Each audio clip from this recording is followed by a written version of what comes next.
Hello everyone, this is C M Meenal. हम पढ़ने वाले हैं क्लास 11 का माइक्रो इकोनॉमिक्स का syllabus in just 12 and 13 hours. तुम्हें तुम्हारी नोट्स बुक दी गई है। इस नोट्स बुक में जगह दे के रखी है स्केड्यूल कंप्लीट करने के लिए, न्यूमेरिकल सॉल्व करने के लिए, ग्राफ्स बनाने के लिए। तो वो सब चीज़ें तुम्हें मेरे साथ करते जानी है। जब भी लेक्चर सुनो तो साथ में नोट्स बुक के साथ बैठना है एंड जो जो चीजें कंप्लीट मैं करवाती जा रही हूँ वो कंप्लीट करते जाना है। These are complete notes. ये बुक नहीं है, इट इज नोट्स। ओके, मतलब जो चीजें शायद तुम्हारी बुक्स में 3 पेज में कवर्ड है वो यहाँ पे शॉर्ट में करके आधे पेज में कवर करी गई हैं। सिर्फ वो ही कंटेंट कवर्ड है बेटा जो तुम्हें लिखना है इन एग्जाम। ओके, तो this is your personalised notes book. Fine. Micro economics में जैसा कि तुम्हें पता है टोटल 12 चैप्टर्स हैं और स्टैटिस्टिक्स में भी टोटल 12 चैप्टर्स हैं। हमारा टारगेट है माइक्रो इकोनॉमिक्स के ये 12 चैप्टर्स खत्म करने का इन जस्ट 12 to 13 आवर्स। 12 से 13 घंटे में हम ये पूरा सिलेबस खत्म करेंगे और बहुत अच्छे से कवर करेंगे। जितना भी एग्जाम पॉइंट ऑफ व्यू के लिए रेलेवेंट चीजें हैं वो मैं तुम्हें बताती जाऊंगी। अपार्ट फ्रॉम दैट स्टैटिस्टिक्स भी ऑलमोस्ट 12 चैप्टर्स कवर कर रहा है और उसमें भी टारगेट होगा ऑलमोस्ट 12 आवर्स में सारे चैप्टर्स खत्म करने का। Coming on to this thing, statistics और माइक्रो दोनों का ही वेटेज अगर तुम देखोगे तो 40 मार्क्स ईच है। 40 मार्क का माइक्रो इकोनॉमिक्स और 40 मार्क का वेटेज है स्टैटिस्टिक्स का। कोशिश करेंगे कि जितना अच्छे से ये चैप्टर समझेंगे उतना अच्छे से एग्जाम में प्रोड्यूस कर पाएंगे। कंटेंट कैसे लिखना है ये अधिकतर बच्चों का प्रॉब्लम होता है कि समझ तो हमको आ जाता है लेकिन हमको लिखते नहीं आ रहा है, हमको लिखना क्या है। ओके, तो this notes is going to help you. जो लिखना है वो इसी में दे के रखा है। ओके, कोई भी एडिशनल फालतू डिटेल नहीं है जो तुमको नहीं कोट करनी है इन एग्जाम। ओके, जो रेलेवेंट है एग्जाम के लिए वो ही देकर रखा है। Fine. Now coming back to this first chapter of micro economics है सेंट्रल प्रॉब्लम्स ऑफ इकोनॉमी। पहला चैप्टर जो माइक्रो का है ना बेटा वो डील करता है बहुत बेसिक टर्मिनोलॉजी से। इकोनॉमिक्स क्या है, इकोनॉमी क्या है, सेंट्रल इकोनॉमिक प्रॉब्लम्स क्या होती हैं। आई से मैं चैप्टर 1 को ही 2 हिस्सों में डिवाइड करती हूँ। पहला पार्ट जो है वो बिल्कुल बेसिक्स ऑफ इकोनॉमी से डील करता है और उसके बाद सेकंड पार्ट आता है इसी चैप्टर का जो डील करता है ग्राफ वाली चीजों से, जिसमें सबसे पहली चीज स्टार्ट हो रही है वो है PPC, production possibilities curve. Okay, now we shall start first with the definition of economics. Economics होता क्या है? Economics is the study of allocation of scarce resources having alternative uses to satisfy unlimited human wants. Economics बेटा इसका मतलब होता है कि आप अपने लिमिटेड रिसोर्सेस को किस तरह से अलोकेट करते हो या डिस्ट्रीब्यूट करते हो जिससे कि आपकी अनलिमिटेड वांट सेटिस्फाई हो पाए। अब इसमें कुछ कुछ टर्म्स हैं जो तुम्हें समझनी चाहिए। अलोकेशन का मतलब होता है बांटना या डिस्ट्रीब्यूट करना। स्केर्स उस चीज को बोला जाता है जो कम है। ऑल्टरनेटिव यूज मतलब मोर देन वन यूज, एक से ज्यादा यूज। अब बेटा इकोनॉमिक्स की प्रॉब्लम होती ही इसलिए है क्योंकि आपके पास रिसोर्स है कम और उसके अगेंस्ट तुम्हारी वांट्स हैं अनलिमिटेड। ओके, मतलब रिवर्स होता ना, तुम बहुत संत महात्मा टाइप पर्सन हो, तुमको लिमिटेड वांट्स हैं, ज्यादा इच्छाएं नहीं है लाइफ में, तो ऐसी सिचुएशन में इकोनॉमिक्स की ज्यादा प्रॉब्लम ही नहीं होगी। लिमिटेड वांट है और अनलिमिटेड रिसोर्स है, राइट। लेकिन इकोनॉमिक्स की प्रॉब्लम कब होती है? जब रिवर्स सिचुएशन हो, जहां पर आपकी वांट्स है अनलिमिटेड। रियल लाइफ में हमारी वांट्स अनलिमिटेड ही होती है। ओके, वांट्स आर अनलिमिटेड और उसके अगेंस्ट में रिसोर्सेज आर स्केर्स। तो ही आपको चॉइस करना पड़ता है और डिसाइड करना पड़ता है कि आपको अपने रिसोर्स को किस चीज में यूज करना है। अगर मैं इकोनॉमिक्स की डेफिनेशन को और सिंपल चीजों में समझाऊं अगर तुम्हारे पास 100 रुपए हैं, तुम इससे क्या क्या कर सकते हो? तुम कोई फूड आइटम खरीद सकते हो, तुम मोबाइल रिचार्ज करवा सकते हो, तुम मूवी टिकट खरीद सकते हो, तुम कोई स्टेशनरी आइटम खरीद सकते हो। हाँ, बुक भी खरीद सकते हो बेटा, ये लीस्ट प्रायोरिटी वाली चीज है। अब बेटा ये जो 100 रुपए है ना, 100, ये तुम्हारा स्केर्स रिसोर्स है। कैसा रिसोर्स है? स्केर्स रिसोर्स है। जिसके कैसे यूज है बेटा? एक से ज्यादा यूज। एक से ज्यादा यूज मतलब ऑल्टरनेटिव यूजेस। इस रिसोर्स को आपको इस तरह से यूज करना है या अलोकेट करना है, बेटर इसको ऐसे लगाना है जिससे कि आपकी अनलिमिटेड वांट सेटिस्फाई हो पाए। तो फॉर एग्जाम्पल वो 100 रुपए जो तुम्हारी जेब में है, तुम डिसाइड करते हो कि कोई फूड आइटम खरीद के खा लेते हैं उससे। तो बेटा ये अगर तुमने डिसाइड किया है ना कि उस 100 रुपए का करना क्या है, ये भी बेसिकली इकोनॉमिक्स ही है। स्केर्स रिसोर्स 100 रुपए, हैविंग ऑल्टरनेटिव यूज, जिस तरह से इस तरह से तुमने अलोकेट किया है जिससे कि तुम्हारी अनलिमिटेड वांट सेटिस्फाई हो पाए। तो बेटा इवन दिस इज इकोनॉमिक्स, ये भी इकोनॉमिक्स ही है। अगर मैं बोलूं कि इकोनॉमिक्स एक ग्रीक वर्ड से डिराइव हुआ है। ओइकोस का मतलब होता है हाउस होल्ड, और नेमिन का मतलब होता है मैनेजमेंट।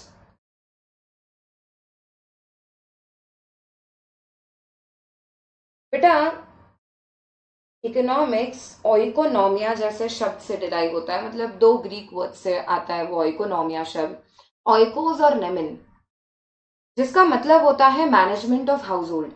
इकोनॉमिक्स को एक ऐसे ग्रीक वर्ड से डिराइव किया गया जिसका मतलब है मैनेजमेंट ऑफ हाउस होल्ड। क्यों? क्या तुम अपनी फैमिली में अपने घर पर भी इकोनॉमिक्स लगाते हो? हाँ, फैमिली की इनकम भी लिमिटेड होती है।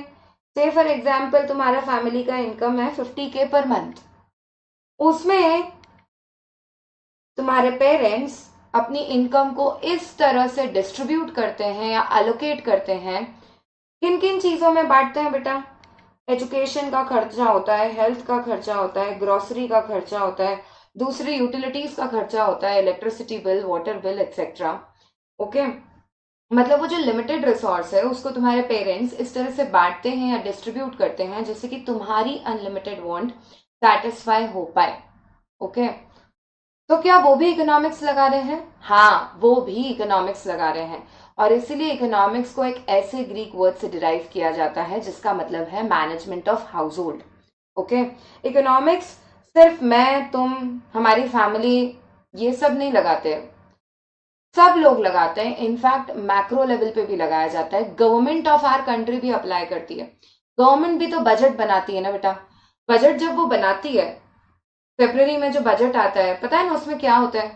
गवर्नमेंट बताती है कि इस साल वो कितना रेवेन्यू एक्सपेक्ट कर रहे हैं, कितना उनका रिसीट होगा, और कहाँ कहाँ वो पैसे लगाने वाले हैं। अब गवर्नमेंट की भी कोई अनलिमिटेड इनकम तो है नहीं, अनलिमिटेड रिसीट तो है नहीं। उनके पास भी स्केर्स रिसोर्स है, स्केर्स पैसा है, जिसको वो इस तरह से बांटते हैं कि पूरे नेशन की वांट सेटिस्फाई हो पाए। तो बेटा क्या वो भी इकोनॉमिक्स लगा रहे हैं? हाँ, वो भी इकोनॉमिक्स लगा रहे हैं। तो economics refers to study of allocation of scarce resource having alternative use to satisfy unlimited human want. अब बेटा कुछ इंपॉर्टेंट टर्मिनोलॉजीज हैं, बिल्कुल बेसिक टर्म्स हैं जो एग्जाम में मुझे नहीं लगता कभी पूछी जाएंगी, लेकिन हमको क्योंकि इकोनॉमिक्स को बहुत अच्छे से समझना है तो हम ये छोटी छोटी टर्म्स को भी कवर कर रहे हैं। स्केर्सिटी मतलब क्या? कोई भी चीज कम कब होती है? जब उसकी डिमांड ज्यादा है और उसका सप्लाई है कम। कोई भी चीज आप कम मानते हो तब when demand for a resource is more than the supply of the resource. Second terminology है रिसोर्स। रिसोर्स बार बार शब्द आ रहा है, रिसोर्स है क्या?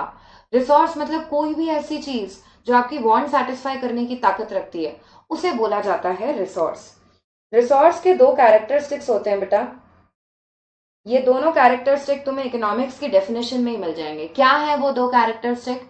रिसोर्स स्केर्स होता है, कम होता है, और रिसोर्स के एक यूज होता है या एक से ज्यादा? ऑल्टरनेटिव यूज बोला है बेटा। रिसोर्स हैज ऑल्टरनेटिव यूज, मतलब रिसोर्स के एक से ज्यादा यूजेस हैं। तीसरी डेफिनेशन है चॉइस। चॉइस का मतलब होता है choosing best alternative out of available alternatives. बहुत सारे ऑप्शंस में से एक ऑप्शन को जब पिक किया जाता है तो उसे बोला जाता है choice, choosing best alternative out of available alternatives. Next पर आते हैं difference between a firm and an industry. बच्चा, जैसे तुम फर्म नाम देखते हो और इंडस्ट्री नाम देखते हो ना, तुम्हारे दिमाग में सबसे पहले क्या पिक्चर बनती है? फर्म मतलब ट्रेडिंग फर्म, जो सिर्फ खरीद रही है चीजें और बेच रही है, कुछ एडअप नहीं कर रही है, मशीन्स वगैरह नहीं है उसके पास, है ना। लेकिन जैसे ही तुम इंडस्ट्री का इमेजिन करते हो, तुम्हारे दिमाग में एक पिक्चर बनती है कि जहां पे प्रोडक्शन चल रहा है, बड़ी बड़ी मशीन्स लगी है, रॉ मटेरियल से आउटपुट बन रहा है। But this is not the correct definition. Okay, firm और इंडस्ट्री बच्चे जनरली यही समझते हैं, इसलिए मैं तुम्हें बता रही हूँ। लेकिन बेटा एक इंडिविजुअल यूनिट को, सिंगल यूनिट को फर्म बोला जाता है इकोनॉमिक्स में, और group of firms doing similar kind of business उसे बोला जाता है इंडस्ट्री। मतलब एक individual unit is firm and group of firms doing similar kind of business is industry. Tata steel firm है, steel industry, Bhushan steel, Tata steel, Ruchi steel, सब मिला के क्या बना रहे हैं? This is steel industry. Okay, Lux individual firm है, Lux, Cinthol, Palmolive, Pears, Dove, ये सब मिलके क्या बना रहे हैं? Soap industry. ठीक है, तो group of firms doing similar kind of business is an industry. अब आते हैं नेक्स्ट चीज पे। बेटा ये सारी चीजें मुझे नहीं लगता एग्जाम में कभी आएंगी, लेकिन हाँ अगला क्वेश्चन जो मैं तुम्हें बता रही हूँ ये जरूर एग्जाम में आ सकता है। क्वेश्चन ये है, scarcity and choice go together. Scarcity और चॉइस साथ में चलता है, क्या ये सही है? आंसर क्या लिखोगे बेटा अगर ये 3 नंबर में एग्जाम में आ गया? 3 नंबर में क्वेश्चन अगर बनता है तो आंसर होगा yes, scarcity and choice go together. ऐसा क्यों बेटा? क्योंकि generally resources are scarce. Resource कैसे होते हैं? Scarce. And wants are unlimited. और वॉन्ट्स कैसी होती हैं? बहुत सारी, खत्म ही नहीं होती हैं। And that's why and so we need to make choice. तो बेटा यही कारण है कि आपको चॉइस करनी पड़ती है। एक प्रोड्यूसर इस तरह से अपने रिसोर्स को अलोकेट करता है जिससे कि वो प्रॉफिट मैक्सिमाइज कर पाए। एक कंज्यूमर इस तरह से अपने रिसोर्स को अलोकेट करता है जिससे कि वो सेटिस्फैक्शन मैक्सिमाइज कर पाए। बेटा कंज्यूमर क्या चाहेगा यार? जो भी मैं पैसा खर्च करूंगी एज कंज्यूमर, मैं चाहती हूँ कि मुझे मैक्सिमम सेटिस्फैक्शन मिले। और सोसाइटी एज अ होल चाहेगी कि उसे ज्यादा से ज्यादा सोशल वेलफेयर मिले। ठीक है, तो 3 नंबर में क्या लिखना है? पहले तो लिखना है yes, scarcity and choice go together. हमारे सोसाइटी में या हमारे कंट्री में, नेशन में, किसी भी नेशन के पास रिसोर्स होते हैं स्कैर्स और उसके अगेंस्ट वॉन्ट्स होती हैं अनलिमिटेड। तो हमें इस तरह से अपने रिसोर्स को अलोकेट, और इसी वजह से हमें चॉइस करनी पड़ती है। फिर हमें फॉलोइंग तरह से अलोकेशन करना चाहिए। पहला, a producer should allocate the resource in such a manner that he maximises profit. Consumer को इस तरह से अलोकेट करना चाहिए जिससे कि वो मैक्सिमाइज कर पाए सेटिस्फैक्शन। और सोसाइटी को इस तरह से एलोकेट करना चाहिए जिससे कि वो मैक्सिमाइज कर पाए सोशल वेलफेयर। 3 नंबर का क्वेश्चन बन सकता है एग्जाम में। एक और 3 मार्क का इंपॉर्टेंट क्वेश्चन बन सकता है बेटा, why economic problem arises. What are economic problems and why economic problems arise. Again a 3 mark question. बेटा इकोनॉमिक प्रॉब्लम की डेफिनेशन बहुत सही है। अ प्रॉब्लम, बस आगे एक प्रॉब्लम ऐड कर दो और फिर आगे पूरी इकोनॉमिक्स की डेफिनेशन लगा दो। A problem which deals with allocation of scarce resources having alternative uses to satisfy unlimited human wants, इसे बोला जाता है क्या? Economic problem. पूरी इकोनॉमिक्स की डेफिनेशन है, शुरू में बस a problem which deals with ऐसा लगाना है। ओके, उसके बाद नेक्स्ट चीज पे आते हैं कि इकोनॉमिक प्रॉब्लम क्यों अराइज होती है। क्यों क्यों आखिर हमको चॉइस मेकिंग करना पड़ता है? इकोनॉमिक्स की प्रॉब्लम आती ही क्यों है? चॉइस मेकिंग की प्रॉब्लम क्यों आती है? बेटा तीनों ही कारण ऑलरेडी कवर्ड है। All 3 reasons are already covered in your definition. पहला कारण, रिसोर्स कैसे हैं बेटा? स्केर्स। उन रिसोर्स के कैसे यूजेस हैं? Alternative use. और हमारी वॉन्ट्स कैसी हैं? अनलिमिटेड। और इसीलिए इकोनॉमिक्स की प्रॉब्लम अराइज होती है। दैट इज वाई इकोनॉमिक्स की प्रॉब्लम आती है। बेटा अगर 3 नंबर का क्वेश्चन है तो मेक इट वेरी क्लियर, आपको डिसेंट कंटेंट लिखना ही पड़ेगा। 3 लाइन लिख के नहीं छोड़ सकते, 3 मार्क्स तो नहीं मिलेंगे उस पर। अगर 3 मार्क का क्वेश्चन आया तो 3 पॉइंट्स तुम्हें लिखने हैं और उसके बाद तुम्हें उसका एक्सप्लेनेशन भी लिखना है। तो it should run like heading and explanation. Fine. For a 3 marks question 3 headings और हर पॉइंट के आगे 2-2 लाइन 3-3 लाइन का एक्सप्लेनेशन देना पड़ेगा जो तुम्हें नोट्स बुक में देकर रखा है। ओके। और बेटा एक्सप्लेनेशन एज इट इज रटने की जरूरत नहीं होती है, पॉइंट तुम्हें ध्यान होना चाहिए। रेलेवेंट एक्सप्लेनेशन लिखोगे ना तो मार्क्स मिल ही जाएंगे। ओके। अब तुम इररेलेवेंट कुछ भी एक्सप्लेनेशन लिखोगे तो फिर मार्क्स नहीं मिलेंगे, लेकिन खुद की लैंग्वेज में तुम जो उस पॉइंट के हिसाब से एक्सप्लेनेशन लिखना चाहिए वैसा ही खुद की लैंग्वेज में फ्रेम करके लिखते हो तो वो सही कंसिडर किया जाएगा। Okay. Coming on to next topic, very important thing यार, इकोनॉमिक्स 2 हिस्सों में डिवाइड होता है, माइक्रो इकोनॉमिक्स और macro economics. Micro economics class 11 में पढ़ोगे तुम और मैक्रो तुम पढ़ोगे क्लास 12 में। इंडिविजुअल इकोनॉमिक यूनिट्स की स्टडी ऑफ इंडिविजुअल यूनिट्स बेटा कहलाता है माइक्रो। नाम से ही समझ आता है ना, छोटी चीजों की स्टडी। इसीलिए माइक्रो इकोनॉमिक्स को एक ग्रीक वर्ड से डिराइव किया है, माइक्रोस, जिसका मतलब होता है स्मॉल। और मैक्रो मतलब बड़ी चीजों की study, it's macroeconomics, right. तो macroeconomics large, macroeconomics एक ग्रीक वर्ड से डिराइव हुआ है मैक्रोस, जिसका मतलब होता है large. Okay. Macroeconomics aggregates की स्टडी है। एग्रीगेट्स मतलब इकट्ठा, पूरे नेशन के लेवल पे जब एग्रीगेट निकाला जाता है उसकी स्टडी है मैक्रो। और इंडिविजुअल यूनिट्स की स्टडी है माइक्रो। बेटा याद रखने के लिए आई, माइक्रो का I is for individual units and macro का ए इज फॉर एग्रीगेट्स। बेटा ये सब याद रखने का तरीका है, कोई शॉर्टकट मतलब कोई रेलेवेंस नहीं है वो माइक्रो के आई और मैक्रो के ए का, सिर्फ याद रखने का तरीका बता रही हूँ तुम्हें, ये कहीं लिखे मत आ जाना। ओके। अदर नेम्स क्या है? माइक्रो इकोनॉमिक्स का दूसरा नाम है theory of price. Theory of price क्यों बोलते हैं इसको? बेटा इस पूरे माइक्रो इकोनॉमिक्स का आखिरी चैप्टर है प्राइस डिटर्मिनेशन। आप प्राइस कैसे डिसाइड करोगे? ये जितने भी चीजें अपन कर रहे हैं ना, इतना सारा चीज पढ़ रहे हैं, कॉस्ट, रेवेन्यू वगैरह वगैरह, हम फाइनली डिसाइड करना चाहते हैं कि मार्केट में प्राइस क्या रहेगी। डिमांड सप्लाई कर्व के इंटरसेक्शन की मदद से ये सब डिसाइड होता है। इसलिए माइक्रो का दूसरा नाम क्या है? Theory of price. और मैक्रो का दूसरा नाम क्या है? Theory of income and employment. हम नेशनल इनकम और एम्प्लॉयमेंट की जब भी बात करते हैं तो बेटा मैक्रो लेवल पे बात की जाती है, और इसलिए मैक्रो इकोनॉमिक्स का दूसरा नाम है theory of income and employment.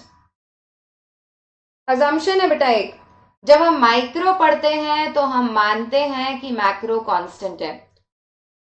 अच्छा एक और कंफ्यूजन जो बच्चों के दिमाग में आता है, डिफरेंस के टाइम मैम ये अजम्पशन सॉरी ये बेसिस के पॉइंट्स लिखने हैं क्या?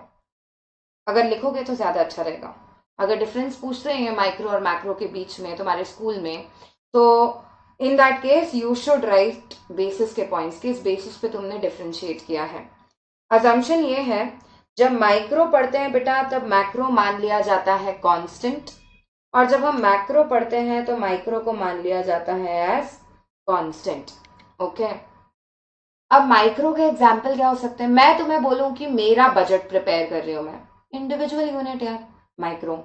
नेशन का बजट प्रिपेयर हो रहा है, मैक्रो। अनएम्प्लॉयमेंट की प्रॉब्लम, बेटा मेरी बेरोजगारी, ऐसा कोई सिचुएशन नहीं होता है राइट जो हमको इकोनॉमिक्स में पढ़ाया जाए। जनरली अनएम्प्लॉयमेंट की प्रॉब्लम हम नेशन के लेवल पे डील करते हैं, इसलिए unemployment is a macro problem. Okay. एक फर्म का प्रॉफिट, माइक्रो। अब ये थोड़ा कंफ्यूजिंग हो सकता है, एक इंडस्ट्री का प्रॉफिट क्या होगा?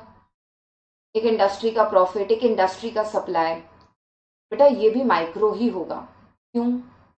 हमारे देश में हजारों इंडस्ट्रीज हैं, ठीक है, उसमें से एक के प्रॉफिट की, एक के डिमांड की, एक के सप्लाई की बात कर रहे हो तो ये माइक्रो है। सारी इंडस्ट्रीज की जब बात होगी तो वो कहलाएगा मैक्रो, ठीक है।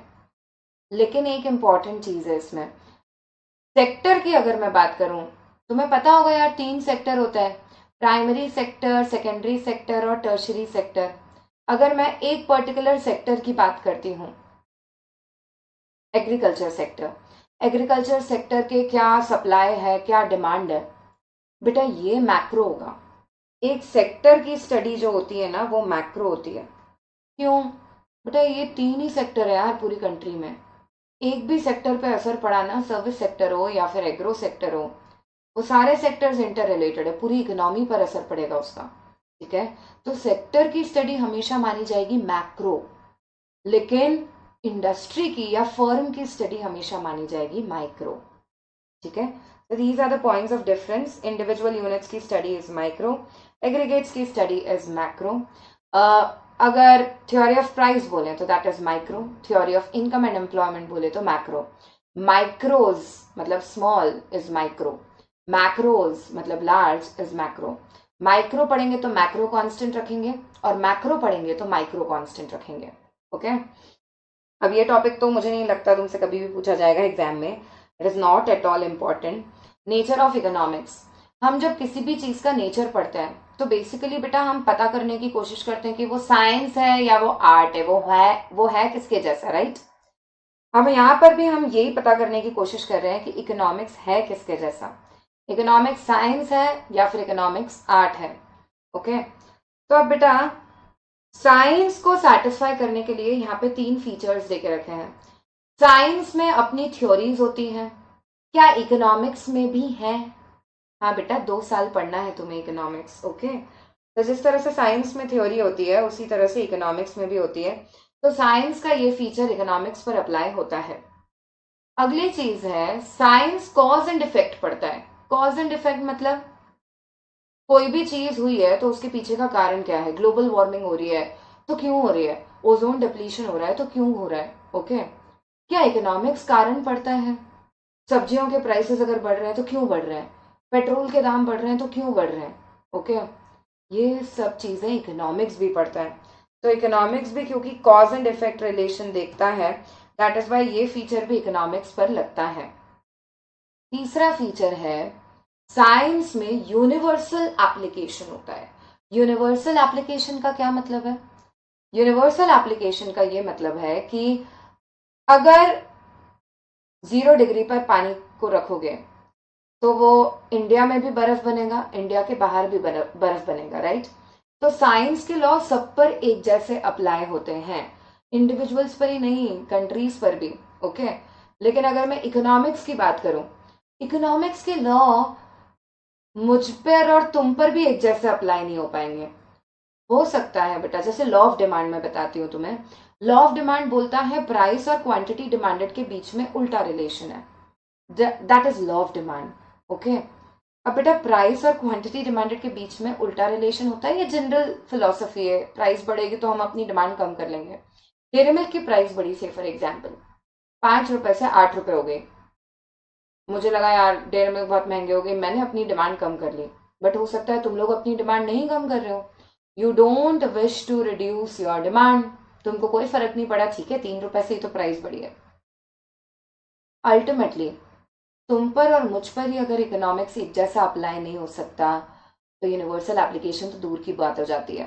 तो ये फीचर इकोनॉमिक्स पे प्रेजेंट नहीं है, इकोनॉमिक्स में प्रेजेंट नहीं है। इसलिए साइंस, इकोनॉमिक्स को बोला जाता है इट इज साइंस, लेकिन it is imperfect science, it is social science. जो भी चीजें ह्यूमन बिहेवियर और हम जैसे लोगों से डील करती है ना, उसमें श्योरिटी के साथ कुछ भी नहीं बोला जा सकता। ओके, क्योंकि ह्यूमन बिहेवियर बहुत अनप्रेडिक्टेबल होता है। Coming on to next, art. Art कैसा होता है? आर्ट में भी थ्योरी होती है। कभी डांस, ड्राइंग, म्यूजिक सीखा हो स्कूल में या कहीं भी आर्ट क्लासेस में जाके, तो तुमको जाते से नहीं बोलते थे चलो गाना शुरू करो, नहीं, तुमको थ्योरी सिखाई जाती है। ओके, तो art has its own theories और इकोनॉमिक्स में भी है, दैट इज वाई पहला फीचर इकोनॉमिक्स पे अप्लाई हो रहा है। आर्ट में पर्सनलाइज्ड एप्लीकेशन है। तुमने और मैंने एक ही जगह से सिंगिंग भी सीखी है, तो भी तुम अलग तरह से गाओगे और मैं अलग तरह से गाऊंगी, राइट? हर पर्सन अपने हिसाब से अप्लाई करता है आर्ट को। सिमिलरली बेटा इकोनॉमिस्ट भी कोई भी प्रॉब्लम आती है ना, उसका अलग तरह से सोल्यूशन देते हैं। सेम सोल्यूशन, फिक्स सोल्यूशन नहीं होता कि ये चीज ठीक करनी है तो बस यही सोल्यूशन है यार इसका। हर पर्सन अपने तरह से उसे सॉल्व करने की कोशिश करता है. तो दैट इज वाई इकोनॉमिक्स पर ये फीचर भी अप्लाई होता है. विथ एक्सपीरियंस आर्टिस्ट इंप्रूव होता है. जितना अच्छा कोई सिंगर फर्स्ट ईयर में गाएगा उससे बेटर वो 3-4 साल बाद सिंगिंग करता है, राइट? क्योंकि उसे एक्सपीरियंस आ चुका है. सिमिलरली इकोनॉमिस्ट भी प्रॉब्लम सॉल्विंग बेटर कर पाएंगे विथ एक्सपीरियंस. ज्यादा एक्सपीरियंस से ज्यादा अच्छे से प्रॉब्लम सॉल्व हो पाएगी. ओके, ये तीनों ही फीचर्स इकोनॉमिक्स पर लगते हैं, आर्ट के इकोनॉमिक्स पर लगते हैं. इसीलिए इकोनॉमिक्स को कहा जाता है perfect art. Not a very important topic. Okay, आगे बढ़ते हैं. Now this is important. इसमें से क्वेश्चन बनेगा. अगला टॉपिक है central economic problems. Central economic problems का क्या मतलब होता है? सेंट्रल इकोनॉमिक प्रॉब्लम्स मतलब बेटा ऐसी सारी प्रॉब्लम्स जो कोई भी प्रोड्यूसर, कोई भी इकोनॉमी सॉल्व करेगी ही. All those problems that deal with allocation of scarce resource having alternative use to satisfy unlimited human wants, उन्हें बोला जाता है सेंट्रल इकोनॉमिक प्रॉब्लम्स. सबसे पहली प्रॉब्लम है इसमें व्हाट टू प्रोड्यूस. क्या बनाना है? व्हाट टू प्रोड्यूस मतलब क्या बनाना है. क्या बनाना है पहला प्रॉब्लम. बेटा इसको मैं ना सिंपल तरह से बताती हूँ तुम्हें. अगर तुमको तुम्हारे पेरेंट्स बोले लो 1 करोड़ रुपए और अब तुमको इसको प्रोडक्शन की प्रोसेस में लगाना है और तुमको पैसे कमाने हैं, तुमको प्रॉफिटेबल वेंचर बनाना है. ओके, तो अल्टीमेटली सबसे पहला चीज जो तुम्हारे दिमाग में आएगा वो ये आता है कि व्हाट टू प्रोड्यूस. यार बनाना क्या है? और व्हाट टू प्रोड्यूस में बेसिकली अलग अलग टाइप के गुड्स आ सकते हैं. आपको कंज्यूमर गुड्स बनाने हैं, आपको कैपिटल गुड्स बनाने हैं, आपको वॉर टाइम गुड्स बनाने हैं, आपको पीस टाइम गुड्स बनाने हैं, आपको बेसिकली किस तरह के गुड्स बनाने हैं. पहला क्वेश्चन तो ये आता है यार, है ना. अगली इंपॉर्टेंट चीज, अभी मैंने यूज किया कंज्यूमर गुड्स और कैपिटल गुड्स. कंज्यूमर गुड्स क्या होते हैं? जो pen, pencil, pen, copy, notebook, जो भी तुम यूज कर रहे हो वो सब कंज्यूमर गुड है. जो भी तुम, मैं, हम जैसे लोग अभी यूज करते हैं वो कंज्यूमर गुड है. कैपिटल गुड क्या होता है?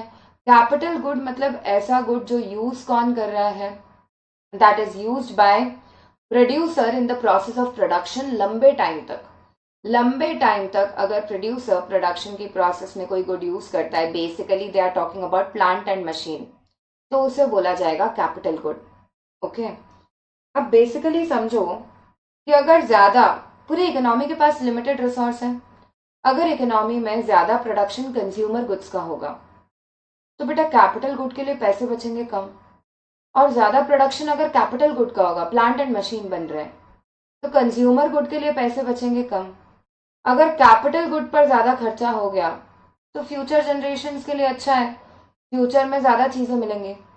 और अगर कंज्यूमर गुड्स पर ज्यादा खर्चा हो गया तो प्रेजेंट जनरेशन के लिए अच्छा है, उनको ज्यादा चीजें मिलेंगी. ओके, तो बेटा हमको कैपिटल और कंज्यूमर गुड दोनों के बीच में एक बैलेंस बना के चलना होता है. इसलिए व्हाट टू प्रोड्यूस में एक और चीज आती है. डिसीजन अबाउट द गुड तो करना ही होता है, लेकिन हमको डिसाइड करनी होती है कितनी क्वांटिटी बनानी है. एक कमोडिटी की क्वांटिटी अगर बढ़ाएंगे तो दूसरी कमोडिटी की क्वांटिटी ऑटोमेटिकली हो जाएगी कम. पहला प्रॉब्लम था what to produce. Second problem है हाउ टू प्रोड्यूस. एक बार तुमने डिसाइड कर लिया कि चलो मुझे पेन बनाने हैं, ओके, दूसरा प्रॉब्लम तुम्हारे सामने आता है कि कैसे बनाने हैं, टेक्निक ऑफ प्रोडक्शन क्या होगी. तो जब आप सिलेक्ट करते हो टेक्निक ऑफ प्रोडक्शन तो ये कहलाती है problem of how to produce. How to produce मतलब decision about the technique of production.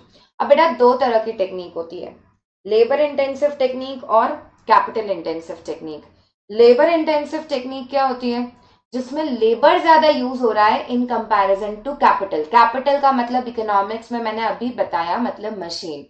Okay, और कैपिटल इंटेंसिव टेक्निक क्या है? जिसमें मशीन ज्यादा यूज होगी, मतलब कैपिटल ज्यादा यूज होगा in comparison to labour. Okay, now listen, हमारी कंट्री में जहाँ पर अनएम्प्लॉयमेंट का प्रॉब्लम बहुत ज़्यादा है, ठीक है, कौन सी टेक्निक ज़्यादा अच्छी है? लेबर इंटेंसिव टेक्निक ज़्यादा अच्छी है ना, क्योंकि हमारी कंट्री में लेबर बहुत ज़्यादा है। तो लेबर इंटेंसिव टेक्निक कहाँ पर अच्छी होती है? लेबर सरप्लस इकोनॉमी में, जिसके पास बहुत सारा लेबर है। और कैपिटल इंटेंसिव टेक्निक कहाँ अच्छी होती है? कैपिटल सरप्लस इकोनॉमी में, जहाँ पे मशीन ज़्यादा है और लेबर है कम।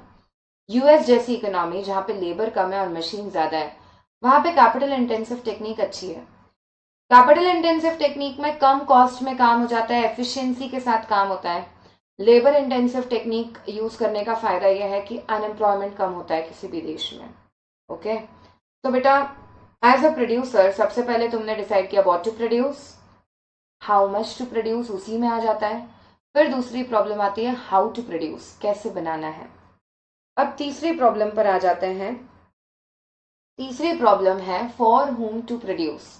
फॉर होम टू प्रोड्यूस में हम डिसीजन लेते हैं कि हमें बनाना किसके लिए है, गुड्स एंड सर्विस किसके लिए बनानी है। That is the problem of for whom to produce. ठीक है बेटा, ये प्रॉब्लम मेनली डील करती है with the problem of inequality in a country. आपके देश में कितनी इनइक्वालिटी है वो इसी से पता लगता है।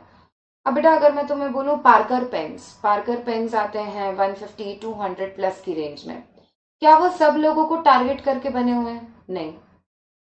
जो परचेजिंग पावर रखता है, जिसके पास खरीदने की ताकत है, उन्हीं के लिए बनाया गया है यार।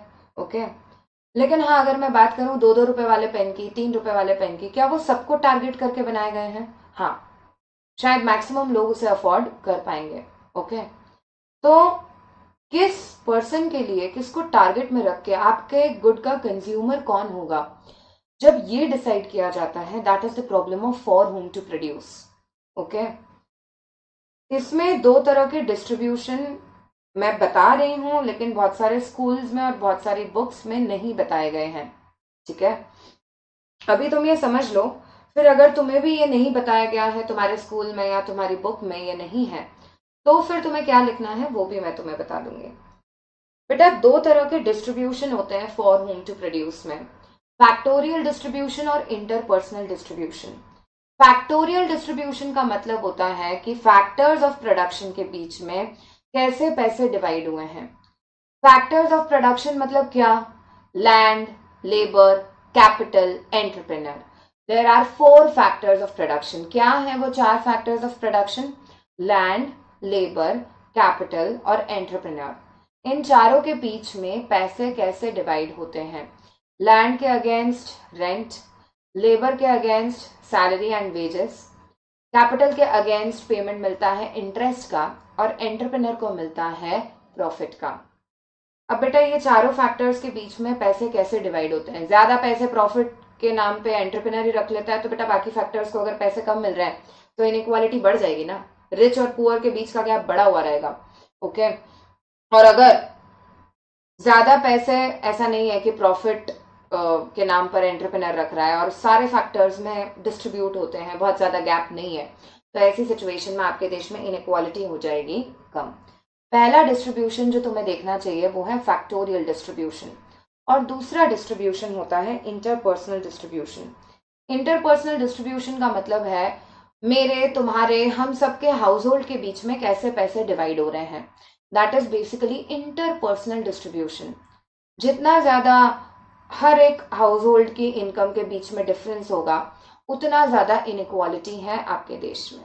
ठीक है, अब बेटा अगर तुमको ये दोनों पॉइंट्स बताए नहीं गए, तुम्हारे स्कूल में भी नहीं बताए गए, तुम्हारी बुक में भी कवर्ड नहीं है, तो तुम्हें ये दोनों नहीं लिखना है। नहीं बताए गए हैं तो नहीं लिखना है। फिर इसमें कंटेंट क्या लिखना है? बेसिकली बेटा for whom to produce deal करता है विद द प्रॉब्लम कि प्रोडक्शन किसके लिए हो रहा है, रिच के लिए हो रहा है या पुअर के लिए हो रहा है। अगर ज्यादा प्रोडक्शन रिच के लिए होगा, रिच को टारगेट करके लग्जरी आइटम्स का ज्यादा प्रोडक्शन हो रहा है, तो ऐसी सिचुएशन में बेटा रिच पीपल तो खरीद लेंगे, राइट, प्रोडक्शन भी बढ़ेगा, डिमांड भी बढ़ेगी, कहीं ना कहीं नेशनल इनकम भी बढ़ ही रही है। ओके, जितना ज्यादा प्रोडक्शन होता है ना उतनी ज्यादा नेशनल इनकम होती है। अगर नेशन की इनकम बढ़ रही है मतलब जीडीपी बढ़ रहा है, ग्रोथ अच्छी हो रही है। बेटा ये सब तो हो रहा है, रिच को टारगेट करके प्रोडक्शन किया है आपने, तो ये सभी चीजें हो रही है। लेकिन प्रॉब्लम ये है कि वेलफेयर कहीं ना कहीं अफेक्ट हो रहा है।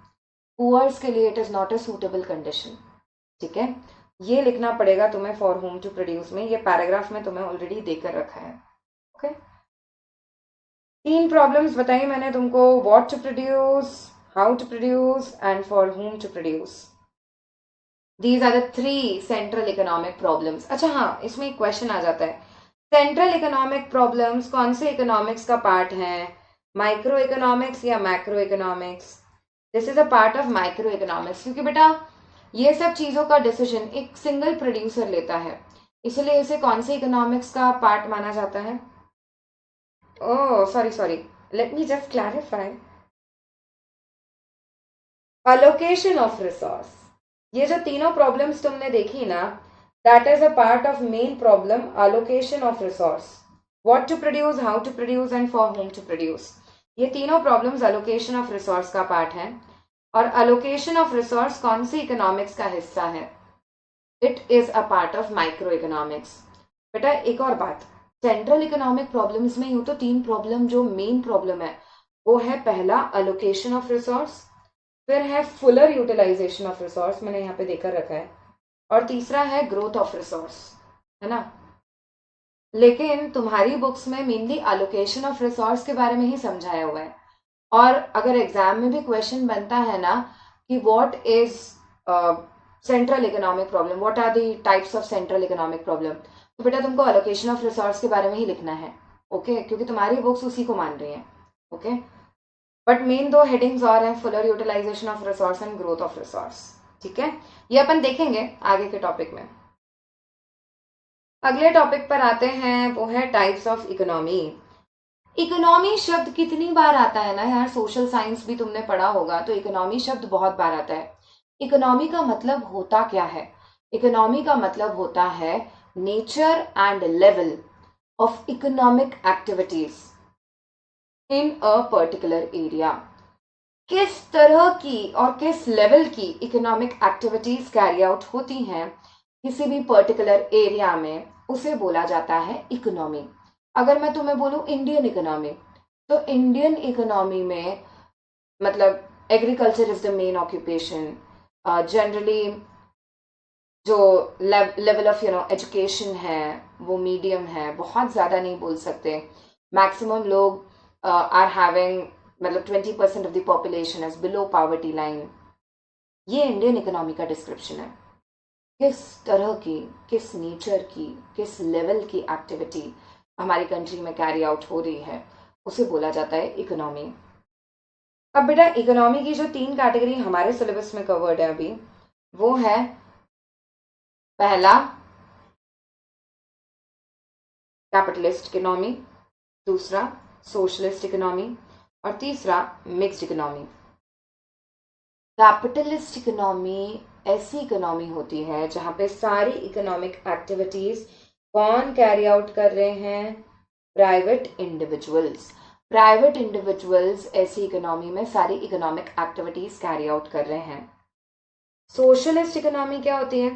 सोशलिस्ट इकोनॉमी वो होती है जहां पर गवर्नमेंट सारी इकोनॉमिक एक्टिविटीज कैरी आउट कर रही है, उसे बोला जाएगा सोशलिस्ट इकोनॉमी। और बेटा जहां पे प्राइवेट इंडिविजुअल्स और गवर्नमेंट दोनों साथ में इकोनॉमिक एक्टिविटीज कैरी आउट कर रहे हैं, उसे बोला जाता है mixed economy. Now capitalist economy के पर्यायवाची हैं market economy, free market economy. In fact एक लैटिन वर्ड है laissez faire economy. Laissez, LAISEEZ, laissez faire economy, FAIRE। ये लैटिन वर्ड का मतलब होता है freedom. Okay, laissez faire economy is a पर्यायवाची to market economy, free market economy या capitalist economy. और क्योंकि सोशलिस्ट इकोनॉमी में मैक्सिमम चीजें कौन प्लान कर रहा है? गवर्नमेंट। तो सोशलिस्ट इकोनॉमी के पर्यायवाची हैं कमांड इकोनॉमी या फिर सेंट्रली प्लान्ड इकोनॉमी।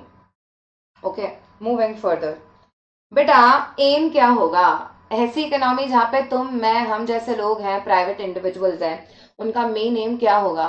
प्रॉफिट कमाना। उनका एक ही मेन एम है, प्रॉफिट कमाओ। ओके, अगर गवर्नमेंट है तो गवर्नमेंट का मेन एम क्या होगा? Social welfare. मिक्स्ड में दोनों एम है, बेस्ट है मिक्स्ड, ओके। दोनों चीजें क्लब होके आ जाती हैं बस। वेलफेयर भी होता है एम और प्रॉफिट कमाना भी एम होता है। थर्ड पॉइंट ऑफ डिफरेंस है बेटा between on the basis of consumer की चॉइस। कौन सी इकोनॉमी में सबसे ज्यादा चॉइस मिलेगी यार? प्राइवेट इंडिविजुअल जहां पर है, जहां पे कोई रोक टोक ही नहीं है। मतलब कैपिटलिस्ट इकोनॉमी में you get maximum choices. Socialist में सबसे कम मिलेगी, क्योंकि जो गवर्नमेंट देगी वही कंज्यूमर को खरीदना पड़ेगा, ओके। मिक्स्ड इकोनॉमी, हमारी इकोनॉमी जैसे मिक्स्ड है। यहाँ पे बीएसएनएल जैसी पब्लिक सेक्टर कंपनी भी है और मतलब प्राइवेट सेक्टर की एयरटेल, जियो, ये सब भी ऑपरेट कर रही हैं, ओके। हमारी इकोनॉमी में तुम देखोगे तो चॉइसेस कैसी हैं? रीजनेबल डिग्री ऑफ चॉइसेस, ना तो बहुत कम ना ही बहुत सारी। नेक्स्ट पे आते हैं इन इक्वालिटी। इन इक्वालिटी बेटा हाईएस्ट किसमें एग्जिस्ट करेगी? कैपिटलिस्ट इकोनॉमी में। यूएस जैसी इकोनॉमी जो है ना वो कैपिटलिज्म पे चलती है। हाँ, वहां पर भी इनइक्वालिटी है। बच्चों को ऐसा लगता है कि यूएस में तो क्या होगा, है इनइक्वालिटी है। रिच और पुअर के बीच में गैप है, अच्छा खासा है, ओके। सोशलिस्ट इकोनॉमी में सबसे कम होगी बेटा inequality, it does not exist. अरे sorry, right to hold property ये वाला पॉइंट, इनइक्वालिटी नेक्स्ट वाला है। Highest inequality in capitalist economy, least in case of socialist economy. In case of our country India, mixed economy, inequality रहती है capitalism से कम, socialism से ज्यादा। तो इनइक्वालिटी होती है मॉडरेट डिग्री की। एक पॉइंट छूट गया अपना, right to hold private property. बेटा जब मैं बोल रही हूँ ना यहाँ पे right to hold private property, तो हम मेनली बिजनेस के एसेट्स की बात कर रहे हैं, घर की बात नहीं कर रहे, रेसिडेंशियल प्रॉपर्टी की बात नहीं हो रही है, बिजनेस के एसेट्स की बात हो रही है। तो right to hold private property exist करेगा क्या? कैपिटलिस्ट इकोनॉमी में तो करेगा, क्योंकि इंडिविजुअल ही सारी इकोनॉमिक एक्टिविटी कैरी आउट कर रहा है, तो बेटा उसको तो हक देना पड़ेगा ना यार बिजनेस के एसेट होल्ड करने का। तो यहाँ पे एग्जिस्ट करता है, लेकिन बेटा सोशलिज्म में एग्जिस्ट नहीं करता। क्यों नहीं करता? क्योंकि वहां पे आपको इकोनॉमिक एक्टिविटी कैरी आउट ही नहीं करने दे रहे। सारी चीजें कौन कर रही है? गवर्नमेंट कर रही है। इसलिए ऐसी इकोनॉमी में right to private property exist नहीं करेगा। हमारी कंट्री में, इंडिया में, right to private property exist करता है, okay. Next is price determination. Price कैसे डिसाइड होगी? प्राइस कैपिटलिस्ट इकोनॉमी में ना प्रोड्यूसर डिसाइड नहीं करेगा, don't tell me this, okay. Generally ये आंसर आता है, producer is not going to decide the price. हाँ, मतलब मैं तुम्हें एक मार्कर जो 50 रुपए में बिकता है, मैं बोलूं मैं तो 100 में ही बेचूंगी यार मैं नहीं डिसाइड कर सकती यार, ओके। बात समझो, I can not decide the price. Price will be decided by market forces of demand and supply. मतलब ऐसा थोड़ी ना हो सकता है जो चीज मार्केट में बिक रही है 50 में, मैं बोलूं मैं तो 150 में बेचूंगी, कोई खरीदेगा ही नहीं, क्यों खरीदेगा मुझसे, ओके। तो प्राइसेस यहाँ पे डिसाइड होती हैं bye market forces of demand and supply. In case of socialist economy prices कौन डिसाइड करता है? प्राइसेस डिसाइड करती है government. And in case of mixed, ये बेस्ट है, बोथ, ओके। अच्छा, एग्जाम्पल नहीं देके रखा है इसमें, वो लिख लो। कैपिटलिस्ट इकोनॉमी का एग्जाम्पल है यूएस, सोशलिस्ट का एग्जाम्पल है चाइना, नॉर्थ कोरिया, यूके की इकोनॉमी, यूएस की इकोनॉमी, सब कैपिटलिज्म पे चल रही हैं। और इंडियन इकोनॉमी, पाकिस्तान की इकोनॉमी, ये सब मिक्स्ड इकोनॉमी है। चाइना और नॉर्थ कोरिया लिख सकते हो तुम, ये सोशलिस्ट इकोनॉमी है। अब बेटा लास्ट चीज, मतलब इसके साथ अपना पार्ट 1 खत्म हो जाएगा, चैप्टर 1 का। फिर स्टार्ट होगा प्रोडक्शन पॉसिबिलिटी कर्व। लेकिन अभी के लिए ये आखिरी topic related to the first part of this chapter, that is how different economy solve central economic problem. अब बेटा 3 सेंट्रल इकोनॉमिक प्रॉब्लम तुमने देखी, what to produce, how to produce, for whom to produce, ठीक है। अब capitalist, socialist और mixed economy, ये तीनों प्रॉब्लम कैसे सॉल्व करती है? बताओ, कैपिटलिस्ट इकोनॉमी में हम जैसे लोग क्या बनाएंगे? ऐसी चीजें बनाएंगे जिनमें अच्छा खासा प्रॉफिट है, राइट? क्योंकि हमारा एम तो मेन यही होता है, प्रॉफिटेबिलिटी जिसमें दिख रही है वो चीजें बनाओ। कैसे बनाएंगे? ऐसी टेक्निक से बनाएंगे जिसमें कॉस्ट है सबसे कम। Will produce with a technique जिसमें कॉस्ट सबसे कम लग रही है। और तीसरी चीज, किसके लिए बनाएंगे? For whom to produce, for whom to produce मतलब ऐसे लोगों के लिए बनाएंगे। बेटा हम पुअर्स को टारगेट करते हैं क्या? प्राइवेट इंडिविजुअल मेनली किसको टारगेट करता है बताओ? रिच को टारगेट करता है ना, ठीक है। मतलब ऐसे सारे लोग जिनके पास पेइंग कैपेसिटी है, जिनके पास परचेजिंग पावर है, खरीदने की ताकत है, हम मेनली उनको टारगेट करके चीजें बनाएंगे। अब कैपिटलिस्ट के बाद आती है सोशलिस्ट इकोनॉमी। सोशलिस्ट इकोनॉमी मतलब ऐसी इकोनॉमी जहां पे गवर्नमेंट है। गवर्नमेंट किसके लिए चीजें बनाएगी? What to produce, how to produce and for whom to produce. Government चीजें बनाएगी ऐसे लोगों के लिए जिनके पास परचेजिंग पावर कम है, ठीक है। क्या बनाएगी? जिससे से ज्यादा वेलफेयर हो, जिसकी जरूरत है सोसाइटी में। और कैसे बनाएगी? ऐसी टेक्निक जिसकी वजह से वेलफेयर होगा, जो इजीली अवेलेबल है इन दी सोसाइटी, जो सोसाइटी के भले के लिए अच्छी होती है, उस टेक्निक से प्रोडक्शन होगा। आखिरी इकोनॉमी है मिक्स्ड इकोनॉमी। मिक्स्ड इकोनॉमी क्या बनाएगी, कैसे बनाएगी और किसके लिए बनाएगी, इसके लिए कॉमन मतलब पॉइंट है जो तुम्हें लिखना है। मिक्स्ड इकोनॉमी दोनों चीजों को दिमाग में रख के प्रोडक्शन करती है, प्रॉफिटेबिलिटी भी और सोशल वेलफेयर भी, क्योंकि यहाँ पे प्राइवेट इंडिविजुअल्स भी हैं और यहाँ पे गवर्नमेंट भी है, ठीक है। इसके साथ first part of our chapter 1 खत्म होता है। अपन सेकेंड पार्ट कंटिन्यू करेंगे ऑफ दिस चैप्टर। पहला ही चैप्टर चल रहा है लेकिन इसका सेकेंड पार्ट है प्रोडक्शन पॉसिबिलिटी कर्व, जो अपने आप में ही काफी लेंदी है, तो ये अपन कंटिन्यू करेंगे इन दी नेक्स्ट लेक्चर।